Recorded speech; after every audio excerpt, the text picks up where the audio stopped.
Hello and welcome back to the Real Estate Regroup Show. I am your host, LJ Walker. So today I'm actually finally responding to one of my subscribers who wanted to know more information about Michael Jackson's hideouts, his secret places. Well, to tell you the truth, I found that there's more than one hideout. There's more than one secret place. The information on them is limited. At least for me it is. And I will share with you what I know as well as give you a little bit of speculation. Now, I have been to LA before. However, and I did the celebrity tour. They only showed us the houses that they knew about, and they only showed houses, okay? They did not show us any of Michael Jackson's hideouts, not on the tour that I took anyway. What I also know is this. I've noticed that all of his hideouts are actually condos. There's one in particular in Manhattan. Believe it or not, that was in Trump Tower, where he actually stayed in the apartment that Trump normally would have his parents stay at.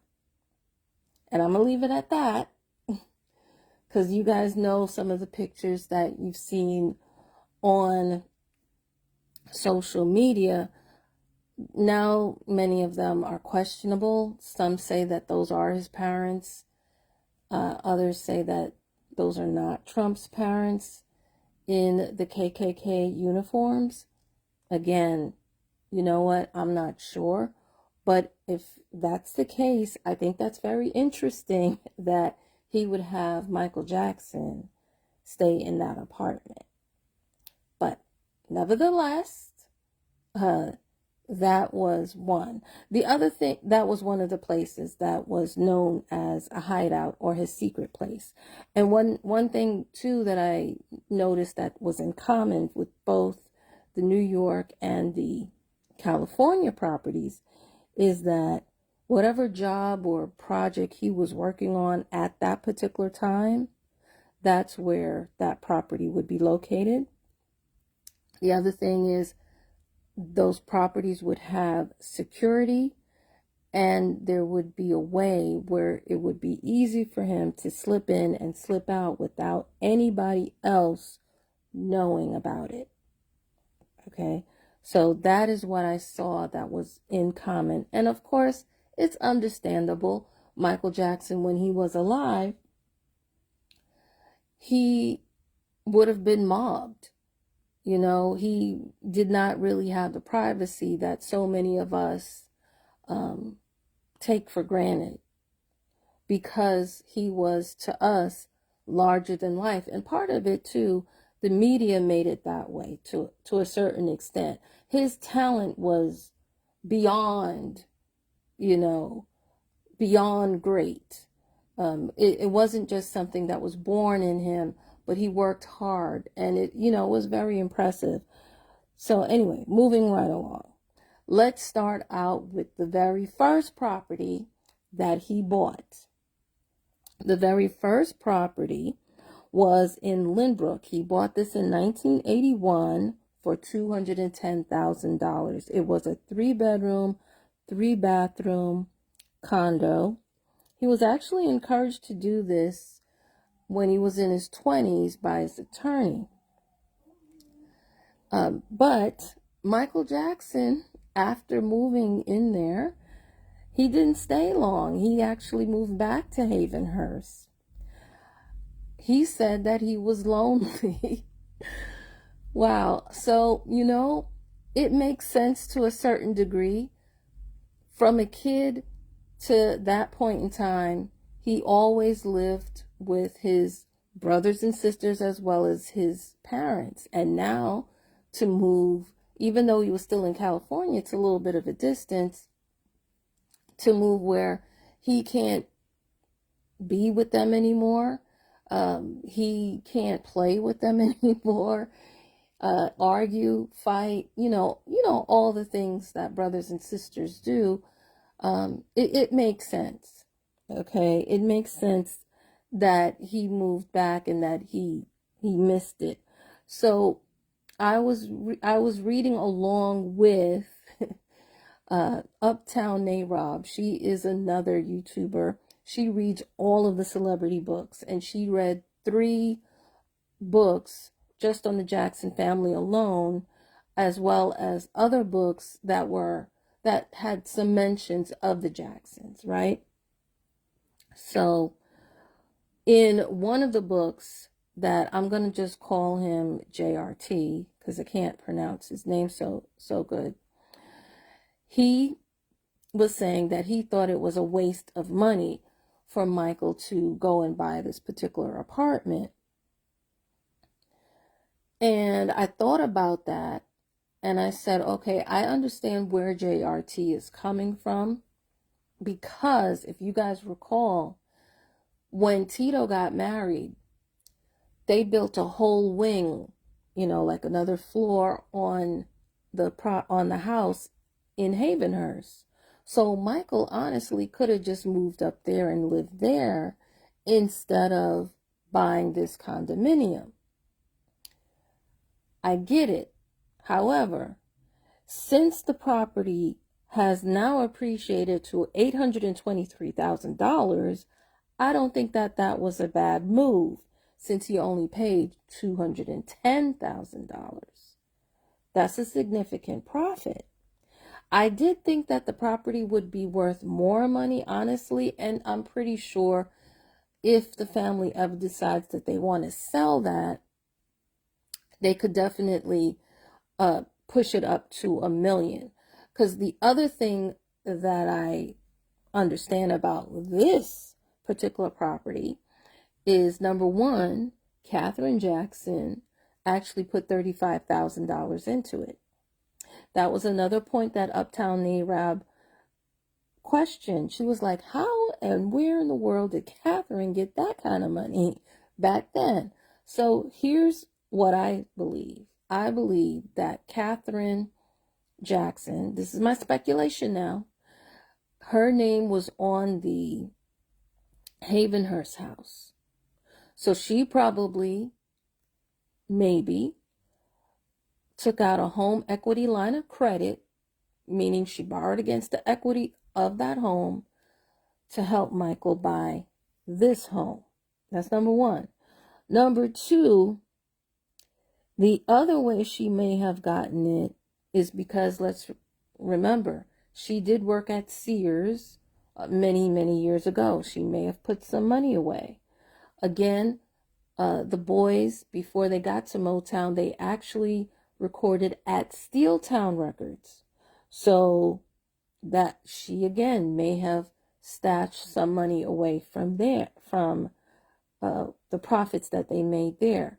As far as the money from Motown, that I'm not too sure of, because if you guys read the books along with her, you would find out, or you would know, that Motown did turn around and sue the Jacksons. Well, at that time, the Jackson 5, which is why they turned around and changed their name to the Jacksons. You see? So I'm not sure how much money they really had left after they left Motown. And I'm not sure if they even own those songs there or not, or if Motown owns all of the Jackson 5 songs. That part I'm not too, I've read so much books and what have you that unfortunately I don't remember. I don't think they do, though. I think they own the Jacksons catalog, but not Jackson 5. But that's neither here nor there. The other thing, too, about this particular apartment, the reason why Michael kept it, even though he didn't live there too much, he did move back in, whenever they would renovate Havenhurst. But the reason why he kept it is because, unfortunately, there were times when the relationship between his mother and father were rocky. And let's be honest here. Catherine Jackson did file for divorce more than once against Joseph Jackson. So Michael said to his mother, you know what? Whenever you need a break, whenever you need to get away, whenever you need a rest, this apartment is here for you. The condo. The other thing that I found out about it is that sometimes the other brothers would use that particular apartment as well when they wanted some privacy. So again, overall, I believe it still was and is a good investment to have.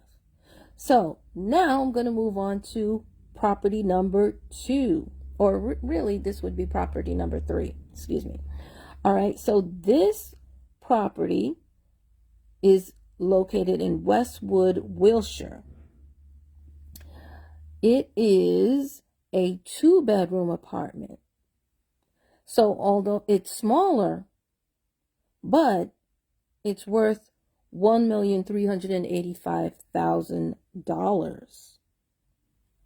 You see there? The other one was 3 bedrooms and it's only worth $823 today. This one is $1,385,000. So let's look into this and let's see why this may be. Now, I failed to mention that the other property was near a hospital and a golf course. Okay, well, this Westwood, Wilshire property does have a medical facility, a botanical garden, a dog park, a museum. It has a tennis court and a pool. So here you see that even though it's less bedrooms, they have more amenities. And because there's more amenities, and because the location also, when I looked at it, was a little bit more centrally located, so more people would want to, the demand for wanting to live in that particular property is a little bit higher. That's why the price is higher. Okay, so keep that in mind when you yourself are looking for a property to buy. All right. Now, the last property that I'm going to mention, this property was actually called or nicknamed the Hideouts also by many in the know. This one was located in Century City. It's worth $1,400,000 approximately. It's also near a hospital, 2 golf courses. It is actually located on Fox Studios. So trying to actually get photos was not going to be, unfortunately for me, it's not easy. And if you look at some of the other YouTubers who try to do the same, you will see that, you know, it's really private. It's really not really hard to access. Okay, so listen, that's basically what I found out about the different hideouts that Michael had. Listen, if you guys have any additional information that you want to share, please feel free to put that in the comment section. But as of right now, that's all that I have for you to share. And feel free, of course, to share this amongst your friends. Each one, reach one, teach one. Bye for now. Until next time, have a good night.